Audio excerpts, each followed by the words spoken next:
Bueno, chicos, entonces en la clase de ciudadanía ya recordamos la clase con diferentes preguntas y vimos también el tema que vamos a tratar, que son las dificultades y límites de la democracia representativa. Ya sabemos lo que es la representación política, ya sabemos también lo que es la democracia.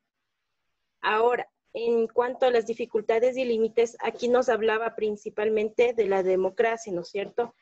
Que se da cuando el pueblo es el que elige a sus representantes. Esto nos dice aquí que sirve para que es como un pacto, dice, que legitima el poder de las autoridades. ¿Qué quiere decir legitima? Que sea esto algo legal, ¿no es cierto? Que sea un reconocimiento legal, porque todo el pueblo acudió a las urnas y entre todos el candidato que tuvo mayor votación es el que será el nuevo presidente o nuevos representantes de un país o estado, ¿no es cierto? Ya, entonces, en el siguiente vamos a ver lo que es la legitimidad. A ver, por favor, ayúdeme, Carmen Bonilla, igual, por favor. Ya, legitimidad. La legitimidad del poder. Ya, entonces, aquí nos habla de cómo se puede perder esta legitimidad, es decir, la legalidad de un gobierno, ¿no es cierto? Un gobierno dice que puede perder esta legitimidad cuando la sociedad expresa su resistencia. ¿Qué quiere decir esto? Cuando el pueblo no está de acuerdo, ¿no es cierto? O quizás el pueblo considera que hubo fraude electoral. Ustedes saben que es fraude electoral, ¿no es cierto? Cuando dentro del el tribunal, bueno, que electoral, donde ustedes hacen las votaciones, ustedes piensan que ha habido corrupción, que ha habido ahí un cambio de votos, yo qué sé, ¿no es cierto? Entonces ahí dice que el pueblo expresa su resistencia y adopta la desobediencia civil. Sí, nos dice aquí que esto va a suceder hasta que se pueda construir una nueva situación política y se nombren nuevas autoridades, ¿no es cierto? Cuando el pueblo esté consciente de que las autoridades que se han nombrado son las realmente correctas, ¿no es cierto? Que no ha habido ahí ningún fraude. Vamos a la siguiente, por favor. Me va a ayudar la señorita Pavón. Listo, entonces aquí nos habla de que hay diferentes causas para que se pierda la legitimidad de un gobierno, ¿no es cierto?, un Estado. Muchas de estas causas nosotros las hemos visto, ¿no es cierto?, las hemos palpado en algunos de los gobiernos. Sin embargo, hemos visto que los gobiernos simplemente se hacen los ciegos y no sucede lo que nos dice aquí, ¿no es cierto?, que en este caso de que suceda alguna cosa de estas, el gobierno perdería la legitimidad, es decir, estaría ya destituido, como quien dice. Sí, pero esto no sucede, sí, aunque algunas de estas cosas ya se han dado. Por ejemplo, aquí nos dice usurpación del poder, lo que significa que desde adentro hay grupos que desconocen la autoridad. Por ejemplo, esto sucedió con el gobierno de Lucio, ¿no es cierto? Lucio en su primer gobierno no llegó por voto popular, sino llegó al poder por un golpe de Estado, ¿no es cierto? Lucio era militar, por ejemplo. Cuando el mandatario se convierte en tirano y atropella los derechos de todos, entonces esto quiere decir que no respeta el código de trabajo, no respeta el dinero del Estado, etcétera. Entonces, hemos visto que esto sí sucede, ¿no es cierto?, en algunos aspectos. El siguiente nos dice cuando el ejecutivo es el presidente, ¿no? Cuando el ejecutivo asume las funciones legislativas o impide el funcionamiento o deja de aplicar las leyes aprobadas por el legislativo. Entonces, ustedes saben que el ejecutivo, como les digo, es el presidente, y el legislativo es el que dirige las leyes del país, ¿no es cierto? Nos dice aquí que cuando el ejecutivo interviene en el legislativo, también puede ser parte de esto, ¿no es cierto?, de la legitimidad. Puede perder esta legitimidad. Es decir, el presidente no puede intervenir en estas leyes, ¿no es cierto? Pero sin embargo, podemos observar que por debajito siempre es el presidente el que manda en diversas situaciones que se dan en nuestro país. Vamos a ver lo siguiente, si los derechos del pueblo no se garantizan. Entonces, por ejemplo, cuando un gobierno sube autoritariamente el precio de los servicios básicos, sube autoritariamente los precios de gasolinas, etcétera, cosas que son esenciales para el pueblo, entonces ahí no está garantizando nuestros derechos, ¿no es cierto? Entonces, y de igual forma, esto podemos observar que se ha dado en algunos gobiernos y sin embargo no ha sucedido esto, ¿no? No hemos podido derrocar a ningún presidente que no garantiza nuestros derechos de salud, de educación, etcétera. La siguiente dice, si no se cumplen las ofertas de campaña. Hasta ahora yo creo que ningún presidente ha cumplido sus ofertas de campaña en su totalidad, ¿no es cierto? Pero sin embargo tampoco ha sido destituido, ni mucho menos. ¿Sí? Entonces, bueno, vamos a continuar. Chicos, a ver, esta parte les voy a leer yo. Dice, sin embargo, si se quiere que el pueblo actúe a través del voto y, por ejemplo, apruebe cada una de las leyes, nos encontraremos con una tarea muy difícil. De ahí la necesidad que sean sus representantes quienes en su nombre aprueben las leyes en la asamblea o parlamento. ¿Qué quiere decir esto, chicos? Que es muy difícil que, si ustedes se cuentan nomás, cuando en el curso se les pide a ustedes que tomemos alguna decisión, por ejemplo, para el campeonato de fútbol, que el uniforme, que a unos no les gusta, que a otros sí les gusta, que el precio está muy caro, que mejor no hagamos, más allá hagamos, etcétera. Es muy difícil que un grupo de personas se ponga de acuerdo. Imagínense si todas las personas del país tuvieran que decidir si una ley va o no, ¿no es cierto? Son demasiadas personas, es por esto que dentro de un estado se decide o se designa a ciertas personas para que nos representen y tomen estas decisiones por nosotros, ¿no es cierto? En esta que tenemos nosotros, que sería la Asamblea Constituyente. ¿Sí? Vamos a esta partecita, por favor. ¿Me ayuda?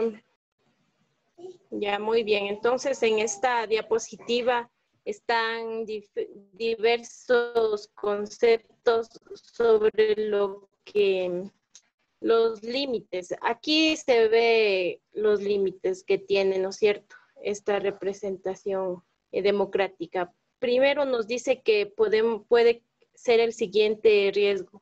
La democracia representativa radica en que una vez en el poder, es decir, que una vez que nosotros ya elijamos a los mandantes, a los mandatarios, ¿no es cierto?, una vez que ya los elijamos, corremos el riesgo de que cuando estén en el poder ya se olviden de todo lo que dijeron en campaña, ¿no es cierto? Ya vayan más por sus intereses y dejen a un lado los intereses del pueblo. Entonces ese es el primer y el principal riesgo y lo que sucede generalmente. El siguiente nos dice que podemos correr el riesgo de que el gobierno se convierta en el gobierno de los partidos políticos y no del pueblo. Es decir, que luche más o vea más por los intereses de los partidos políticos. Y no solo de los partidos políticos, ¿no es cierto?, de los empresarios, de los banqueros, etcétera, de las personas que manejan el poder en el país. El gobierno se convierte en protector de estos sectores económicos, ¿no es cierto?, dejando al pueblo al final, dejando al pueblo a la de Dios, como dicen por ahí. Y el siguiente que nos dice aquí, el siguiente limitante es que durante las campañas políticas nos dice aquí que el poder del dinero que representa, el dinero, yo ya les había comentado, todo el dinero que va para los partidos políticos, para las campañas políticas, proviene del Estado. El Estado, chicos, somos todos los ecuatorianos, el bolsillo de nosotros, de nuestros padres. ¿Sí? Ese dinero es el que es destinado para estas campañas políticas. Y ponen artistas y gastan en papelotes, gastan en propagandas, etcétera, en la televisión. Y todo ese dinero sale de nuestros impuestos, ¿no es cierto? ¿Cómo va a parar nuestro dinero al Estado? ¿Cómo va a parar nuestro dinero al Estado? Como les digo, a partir de nuestros impuestos, ¿no es cierto? Nosotros pagamos servicios básicos, es dinero que va para el Estado. Entonces, ese dinero, chicos, es de lo que usan los partidos políticos para ganar unas elecciones y se venden a los banqueros y a los empresarios. Finalmente, el pueblo es el que termina pagando los platos rotos, ¿no es cierto? Generalmente. Entonces, por eso siempre es importante pensar, chicos, en por quién vamos a votar, ¿no? Ya. Aquí también nos habla de las dádivas a los pobres. Las dádivas quiere decir ofrecimientos, ¿no? Por ejemplo, decían que daban un sándwich porque vayan a cierta, por ejemplo, finalización de campaña. Hay bastantísima gente, se ve que muchos les apoyan, ¿no es cierto? Sin embargo, son, por ejemplo, van obligados, les toman lista o, por ejemplo, van de sindicatos, les obligan diciendo que si no van, el ofrecimiento que tienen tales candidatos no va a ser para las personas que no vayan, pongamos de los profesores. Ahora estamos con antes era el MPD, ¿no es cierto? Digamos que el MPD está apoyando a cierto partido político. Entonces hay un candidato. Todos los profesores deben ir a esta campaña y ahí les toman lista, por ejemplo.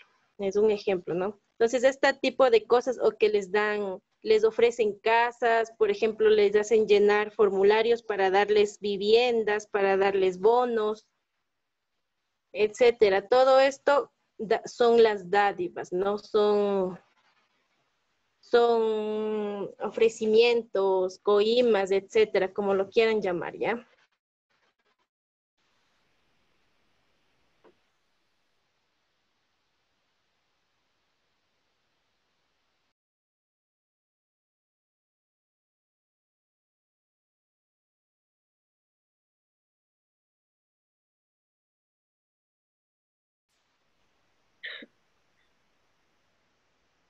Va a hablar sobre todo un cierta que tengan, ¿no? Por ejemplo, de un partido político o también puede ser del gobierno. El gobierno tiene que rendir cuentas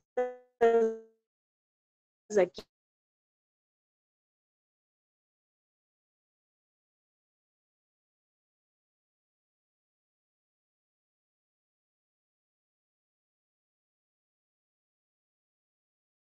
¿Quién?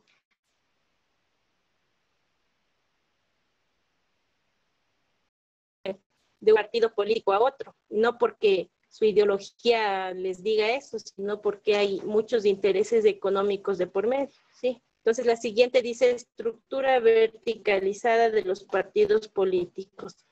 Sí que son demasiado rígidos. Algunos partidos políticos no tienen una ideología centrada, ¿sí? Generalmente. ¿Ya? Vamos a continuar en la última diapositiva. Ya. Muy bien, entonces en esta última diapositiva estamos hablando un poco del límite de la democracia representativa y también de lo que se puede realizar, ¿no es cierto? Que es la fiscalización o la rendición de cuentas. Entonces, nos dice aquí que el límite de la democracia representativa es que si bien la democracia directa es el mejor mecanismo democrático, no puede darse todo el tiempo. Se puede recurrir a ella para resolver temas fundamentales que determinan el destino de una sociedad, entre ellos la posibilidad de revocatoria del mandato de cualquier representante elegido. Sí, entonces aquí nos dice que esa sería una solución, ¿no es cierto? La revocatoria. ¿Qué es la revocatoria? Es quitar del mandato, como dice aquí. Quitar, cambiar de electores, ¿no es cierto? Cambiar de representantes. Es la revocatoria. Ya esa nos dice que es una solución para la democracia representativa. Ahora, lo otro que nos dice para fortalecer esta democracia es importante la vigilancia y fiscalización de actividad política de los gobernantes. Sí, aquí tiene que ver mucho la rendición de cuentas, y esta rendición de cuentas nos dice que es muy importante que se dé, que puede ser principalmente una vez al año, por lo menos, ¿no es cierto? Una vez al año. Sin embargo, podemos observar en este gobierno que generalmente ni se asoman, ¿no es cierto? Entonces, estas son cosas, chicos, que debilitan la democracia en cualquier estado, ¿sí? La falta de rendición de cuentas. Entonces, espero que les haya quedado claro este tema. La siguiente clase estaremos reforzando, chicos, y bueno, eso sería todo. Si tienen alguna pregunta, pueden realizar.